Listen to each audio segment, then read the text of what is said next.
CAD 911, please state the nature of your emergency.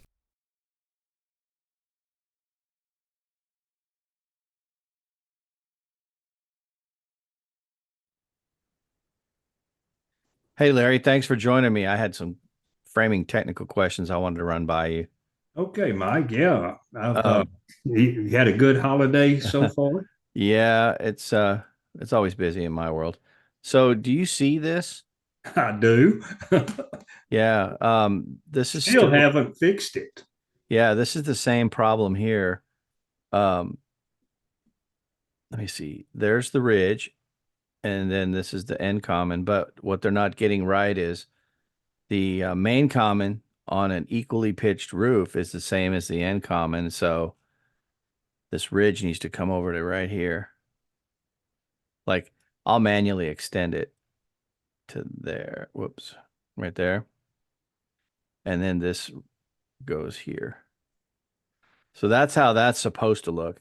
And then they've got like an extra couple rafters in here somewhere because um, it asked me in the out of the box, do you want to use a framing reference? And it was already checked. And I'm like, yeah, okay, sure.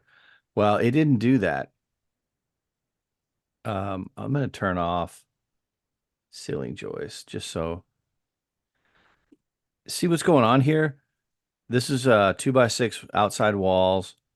There underneath that X right there, that's a stud.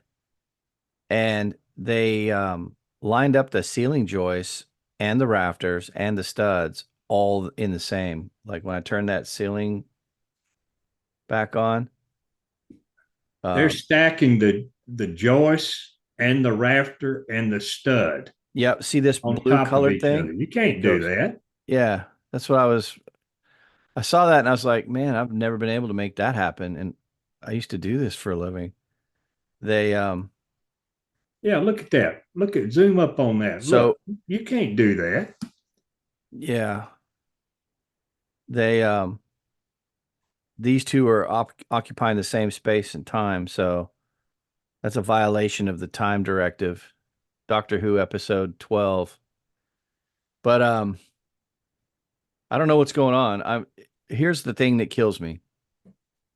I run into people all the time and, they're fanboys. Like I'm an Apple fanboy a little bit. But when it comes to design software, it's just like out in my shop, I have more than just a hammer. You know, I have multiple tools. I use the right tool for the job. And Chief doesn't do framing 3D very well. So that's why you talked me into trying SketchUp, and I love SketchUp. It's awesome. So I'm just taking these screenshots and stuff because I've gotten into a conversation with someone. Chief likes to let me see. I think we did all this once before. I'm trying to remember. Yeah, we did a video of this about the correct links and everything. Yeah. Um, I don't and remember how if you some double. people depend on construction master calculators and you know uh, and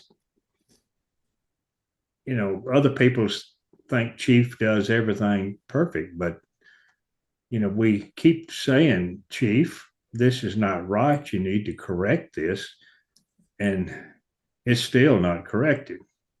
Yep. I'm going to just really quickly dimension what this rafter should be. And it should be what you're getting here is the horizontal rafter run. And so I'm still going to have to do some math. Yeah. Okay.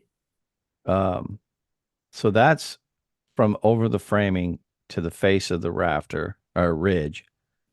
And that's the run. So I'm going to bring that calculator back up.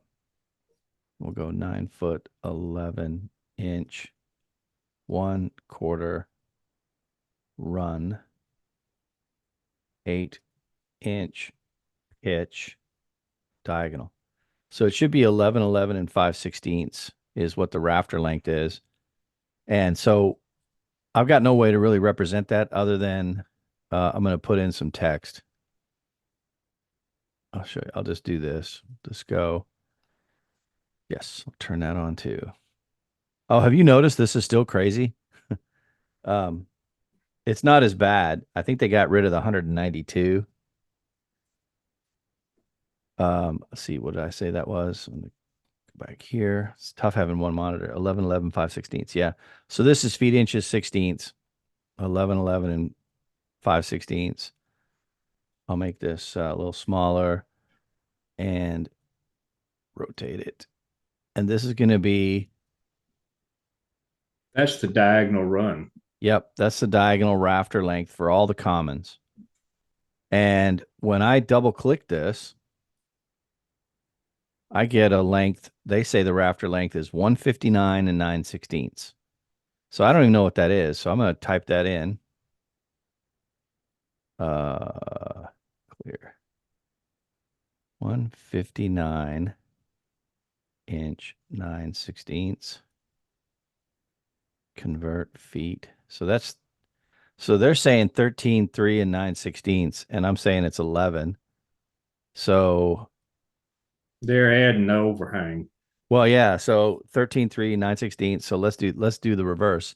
Let's call this diag, and then we'll do 8-inch pitch, and we'll find out what the run is. So they're saying the run is 11, 0, and 3/4.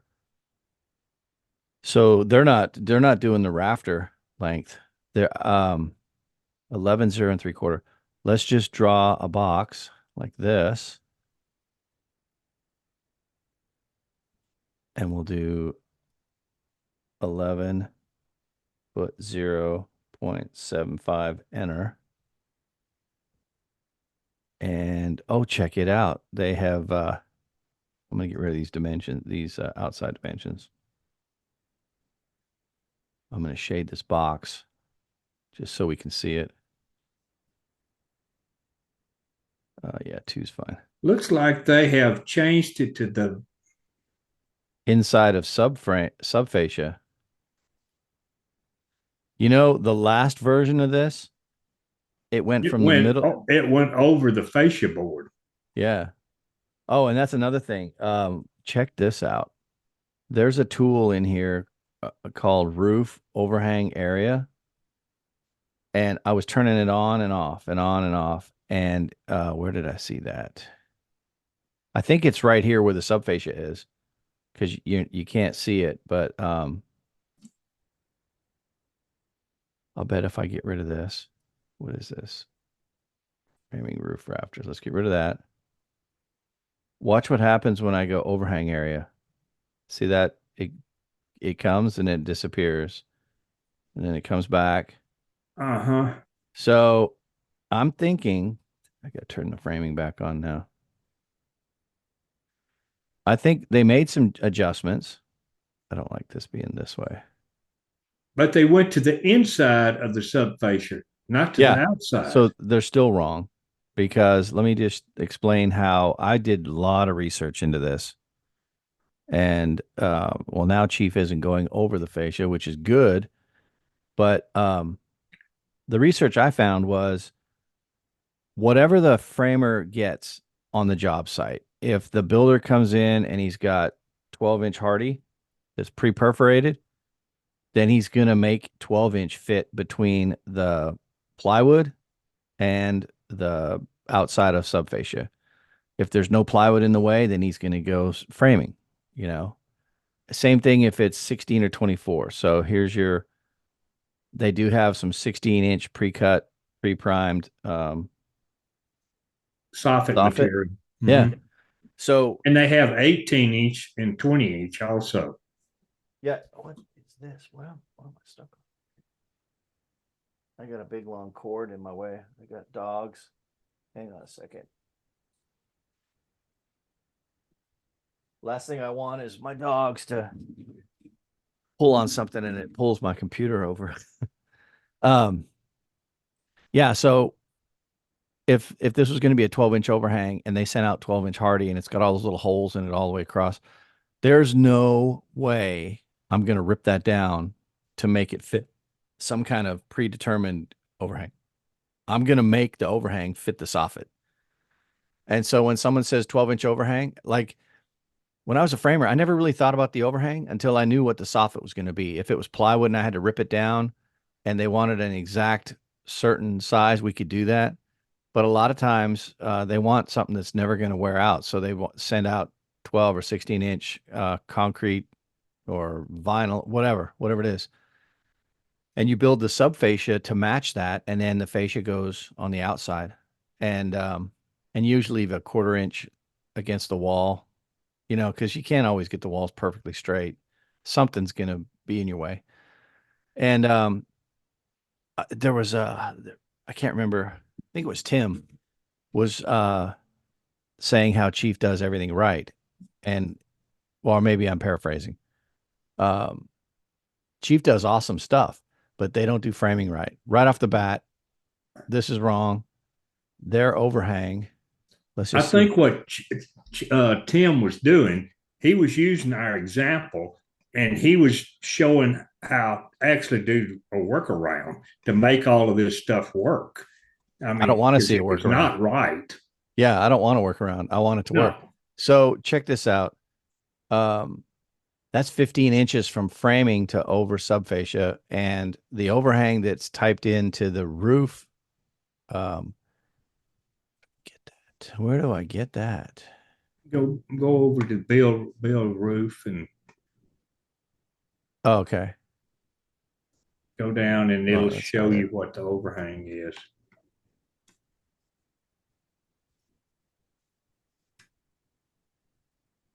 There we go. Options. Structure. Where? So it's 8. There we go. So it's 8 and 12. Yeah. 16-inch overhang on the eave, 12-inch on the gable. So it should be 16 inches over the subfascia. And it's not. It's 15. In fact, I don't know why it's not telling me. Pull it out to your fascia board and it's going to say 16 inches. Yep, I need to have that I displayed. bet you. Yeah, you're probably right. Yeah, Yep. there it is. So it's still wrong. Yeah, even though this is where they're getting their rafter length calculation. It seems, whatever that 150. Yeah, 11, 0 and 3/4. That's the run for their rafter. That's what they're giving you is the entire board along the top, which you could do. You could make a mark at that point and then put the tail pattern at the very end and then reverse draw the bird's mouth and everything. But that's not how you do it, because there's going to come a time where you have to put in a bunch of rafters that have no tails, and you don't want to have to cut a pattern like this and then figure it out in reverse and then use a pattern. You just want to make a mark at the hap where the outside of the wall framing Every is. rafter every framer that I've ever dealt with in my 50 years of doing this, they always cut their rafter to the stud wall outside of the frame wall. Yeah, right here. Then they add their tail length. Yep. Yeah, I don't even really think about the tail, except like if I'm doing a takeoff, I will calculate what this length is here, this 11, 11 and 5/16. And then I usually add 2 feet. So like 12 feet is right there. So I would order 14 footers for this, because normally we never have a 2-foot overhang. And so 24 inches is going to be enough to get a 16-inch, well, 14 and a half, whatever it is, tail on there. And so then the way to check that, I guess, would be to go with their length, whatever it was.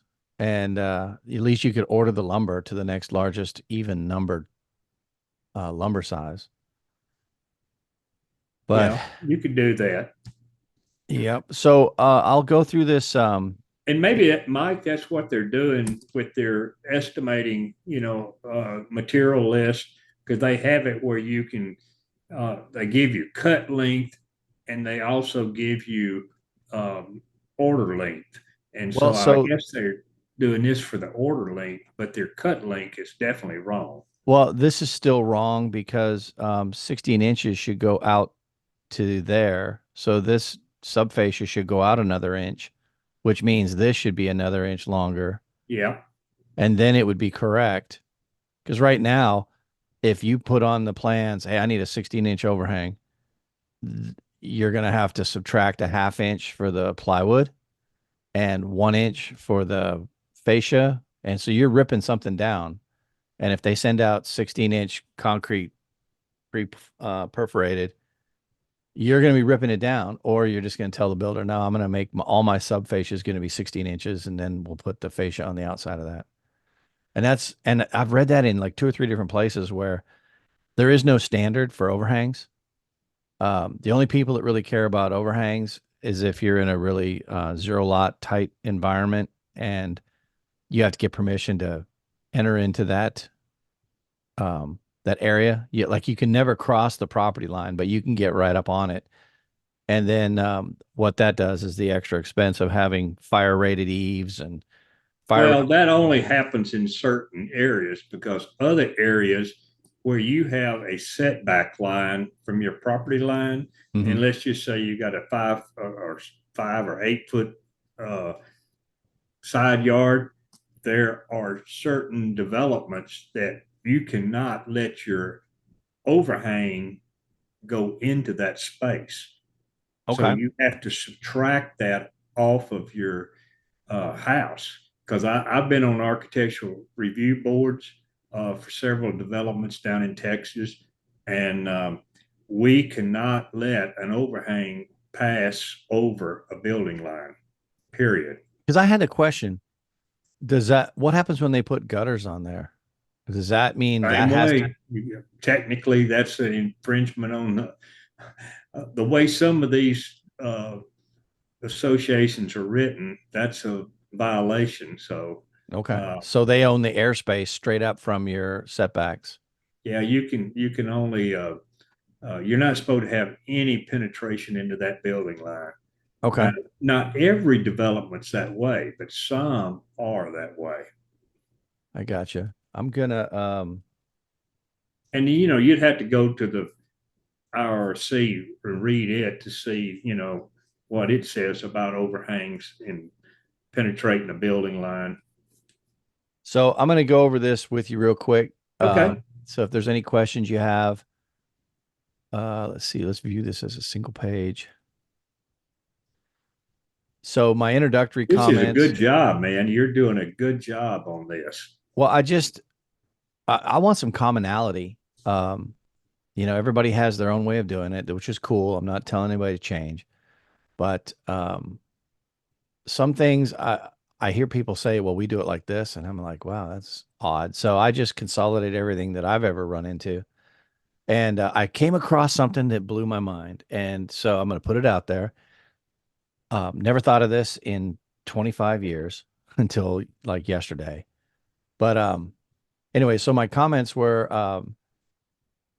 for the guys that just think one piece of software can get it all. That doesn't work that way. It's just like a tool. You need to have different tools. And so I used to be AutoCAD big time, and then I got into Chief, which is pretty powerful, but Chief's not right when it comes to framing. And then you were like, "Oh, you got to try SketchUp," and I was like, "Oh, that's for babies, man. It's got like big primary colors and blocks and stuff." And then I'm wrong, I mean, I'm so so proud. I mean, really, I've been, I love SketchUp. I mean, I was an AutoCAD person from the beginning of AutoCAD, okay, up yeah, until my computer finally died and I switched to SketchUp, and then I switched over and started doing Chief. But there's times that AutoCAD, I mean, it is exact, okay? I hmm, mean, if you draw it right, it's going to be right. It's kind of like anything else, garbage in, garbage out.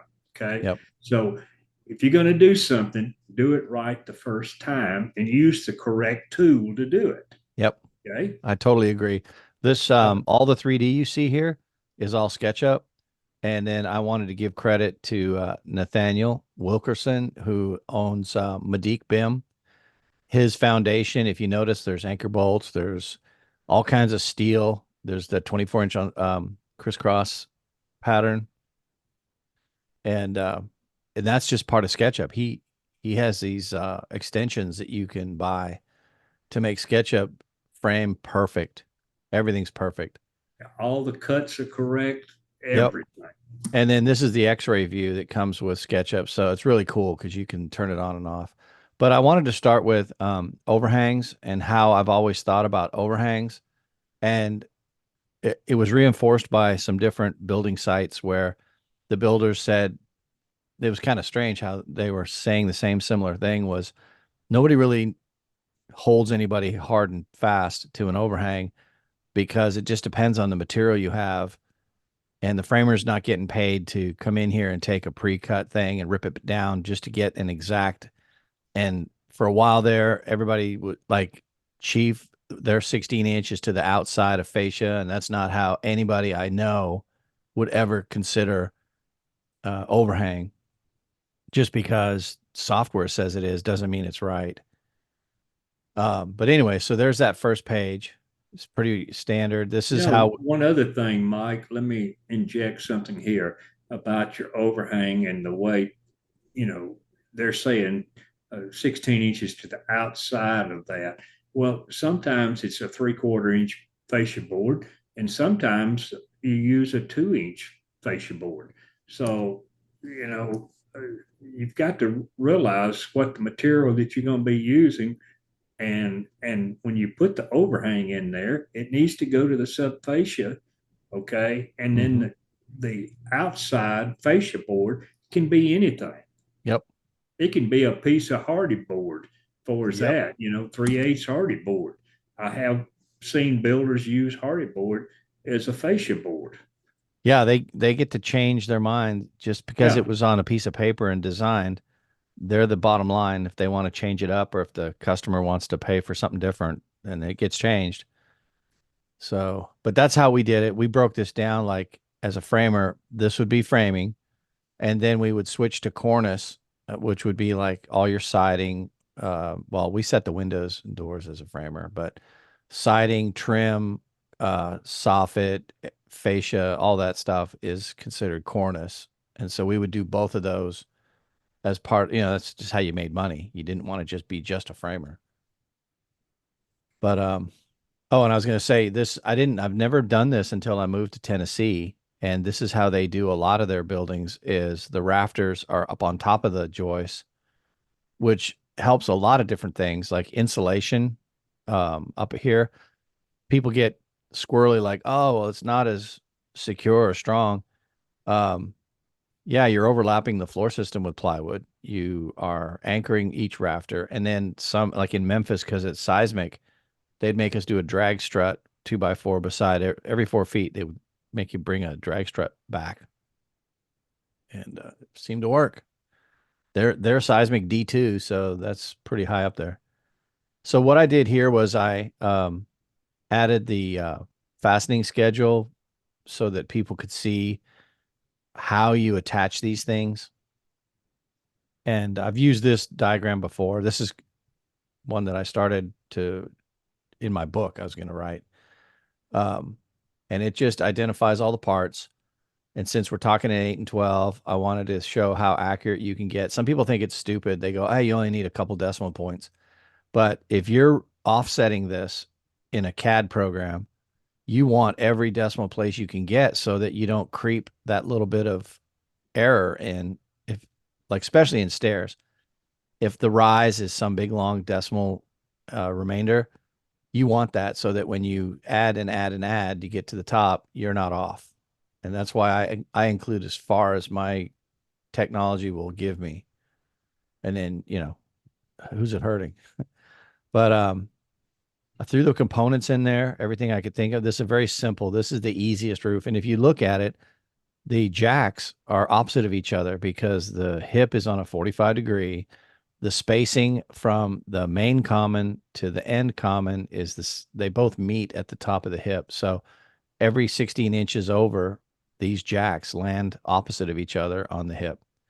And if you're really high speed, start practicing how to lay out the hip so that if your hip's a little bit out of straight or if it's bowed or whatever, there'll be a layout and your guys can shoot the bottom and then they can get the top on the layout and shoot it. And it's right. That's cool. Here's the 20-foot building. See, here's the terminology issues I have. Building span and joist span. So they're two different things. Like the joist span is on the inside and the rafter or calculating span is on the outside, but it's always framing. It's never over plywood. It's never over um, any of these other things. You know, you don't go over brick because the rafters can't sit on the brick. So you don't cut your roof to sit over brick. And Mike, let me throw something in there. Talking about your span over the frame there. Uh, just like when I was growing up, my dad taught me uh, that your span is from stud to stud, and he would when we would have the walls raised, he would get his measurement down at the bottom of the plate, Mm-hmm. and he would go out there and start cutting rafters for the roof while we were going in and putting joists in and blocking and straightening the walls and all because his dimension was right there at that bottom. Yep. So he made us believers. Whatever that dimension is at the bottom, that better be what it is at the top. So you better make that wall plumb and pull a what we call a string line down the long walls and use the 2x4 to slide up underneath it. I know you said you've used that also, but that guarantees you're going to get that wall straight. Yeah. But When I first some started, parts of the country, they will run their sheathing all the way up to the top plate, which then that's not really right. It should stop at the first plate. Okay. this Because of is, your bird's mouth, that you you've have, got it drawn correctly right yeah, there. you have stepped into what I was thinking about the other day that I've never done before. Um, in Texas, we always would stick frame, stand, and then sheet. And that was because we're on a slab and it's kind of hard to get the walls perfect. And if you stand up a perfectly square wall on a crooked slab, well, then the wall's crooked. So that's how we did it. We sheeted after the wall was up and braced. But up in the Pacific Northwest, they build on crawl spaces. So the floors are pretty good and they sheet their walls and then they stand them up. And they always sheet to the top of the double plate. And I was just yesterday, I was going, why do I need to sheet to the top of the double plate? Who says I got to do that? That messes up all your Well, calculations. and I was just looking at it going, how much? Okay, so the sheathing is for shear. That's all it's there for. It's to keep the wall from racking in the direction of the half-inch face. And the bottom plate is a single plate. So in theory, you could be a wall panel factory. You could build all your walls with one bottom plate, one top plate, get everything out to the job site, stand it all up, and then you could send out a bundle of 16-foot really straight 2x and go around. And the purpose of the double plate is just to tie walls together at T's and corners. And that's it. Because there's some guys out there, the awesome framers. It's Tim uh, Euler. And they've done away with the double plate. I don't know if it's just on certain walls, but they use a single top plate and then they use a metal strap. And all of that is in the code. I have to go find it because now I'm thinking about it. Let's see where it is. I don't know. I thought I was, yeah, I'll have to get back to that. But so what they do is they strap across, and I don't think they're doing it with pre-cut studs because then your sheetrock's gonna have a hard time fitting because you need that extra inch and a half. They might be doing it on like rake walls and other things. And I don't know why they're getting rid of that second plate. I'm not into saving wood that way. I want a greenhouse to be built with so much wood that it'll last 100 years. But you're right. I want to I looked in the code book. The code book only talks about a double plate to tie walls together. There's no reference of the double plate and shear at all. So I would do this. I would start by framing all the walls with just a single top plate, raise them all, tack them together at the midspan. Like if you have a T or a corner, you're going to have blocking. You could tack the wall so it won't tip over. And then you can come up and you can actually run a double plate across all your T's and around, over all your corners, Yeah, but it all leaves the seven. framing where the bird's mouth can be tight against the framing because that's really what you need. And I've had it to where I've had to cut the bird's mouth extra big in the back, and then you have to you sight down a line on the rafter to kind of where you think the framing is. And then it's loosey goosey. It's not snug tight. So the guy up top can't pull it tight, and help you out. So I think I'm going to start doing this on the very next project I frame. This is how I want to do it. But I want to hear from people out there in the world. Is that stupid, or is that genius, or is it just normal? I mean, some guys might be doing this already. I I think it's That's the normal. way I was taught. So Yeah. I don't know why we sheet to the top of the double plate. It's just goofy. But yeah, so here's all the components. On this one, I wanted to show the double beveled hip. That's called the backing angle, and or the backing bevel, really. And all it is if you were to take a big giant razor blade across this roof, you would just chip off a little bit of the hip, and it makes you can plane right to the middle. So when you pull your tape measure, you pull right to the middle. This yeah, doesn't take a lot. A lot of guys don't do this. And so if you stay flat, you have to drop the hip, and you drop it it's like 3/8, or it just depends on the pitch, really. You have to drop it to where this edge doesn't stick above the roof. And that's the way I was trained when I did it. That's how we always did it. But then when I saw that this was a thing, I didn't even know this was a thing. I tried it. The hap for the rafter is the hap for the hip because they're all the same now. And so it's really cool, especially when you're having to pull your tape instead of trying to hold it out there and kind of guess where it's close. You can be a real super pro, come on over, measure to the middle.